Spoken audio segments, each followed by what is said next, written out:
बहुत समय पहले की बात है। एक नगर में धर्मपाल नाम का एक सेठ रहता था। उसके पास धन, व्यापार और मान सम्मान सब कुछ था, लेकिन उसका दिल बहुत कठोर था। कोई गरीब मदद मांगने आता तो वो भगा देता। साधु आए तो दरवाजा बंद कर लेता। वो कहता, मेहनत से कमाओ, किसी से उम्मीद मत रखो। उसी नगर में एक बुजुर्ग साधु रहते थे। लोग कहते थे कि वे गरुड़ पुराण का गहरा ज्ञान रखते हैं। वे रोज कहते, जो जैसा करता है वैसा ही पाता है, कर्म कभी खोता नहीं। एक दिन सेठ धर्मपाल बहुत बीमार पड़ गया। कोई दवा असर नहीं कर रही थी। उसे तेज बुखार में अजीब अजीब सपने आने लगे। एक रात उसने देखा, वो किसी अंधेरी जगह में खड़ा है। उसके सामने एक बड़ा सा दर्पण है। दर्पण में उसके जीवन के दृश्य दिखने लगे। किसी गरीब को उसने भगा दिया, एक भूखे बच्चे को रोटी नहीं दी, एक बूढ़ी औरत से अपशब्द कहे। फिर दर्पण में दूसरा दृश्य आया।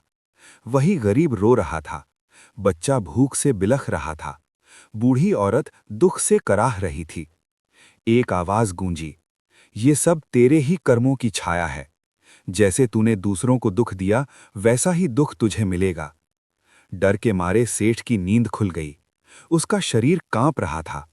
उसी सुबह वो किसी तरह साधु के पास पहुंचा और बोला, महाराज, मुझे बचा लीजिए, मैंने बहुत गलत किया है। साधु ने शांति से कहा, गरुड़ पुराण यही सिखाता है, पश्चाताप और अच्छे कर्म से जीवन सुधर सकता है। आज से दूसरों का दुख अपना समझ। सेठ ने उसी दिन से अपना जीवन बदल दिया। वो रोज गरीबों को भोजन कराने लगा, बीमारों की मदद करने लगा और जो भी दुखी मिलता उसे सहारा देता। कुछ ही दिनों में उसकी बीमारी भी ठीक होने लगी। मन हल्का हो गया, चेहरे पर शांति आ गई। अब लोग उसे दयालु सेठ कहने लगे।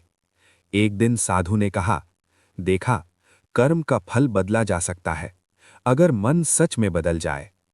सेठ की आंखों में आंसू आ गए।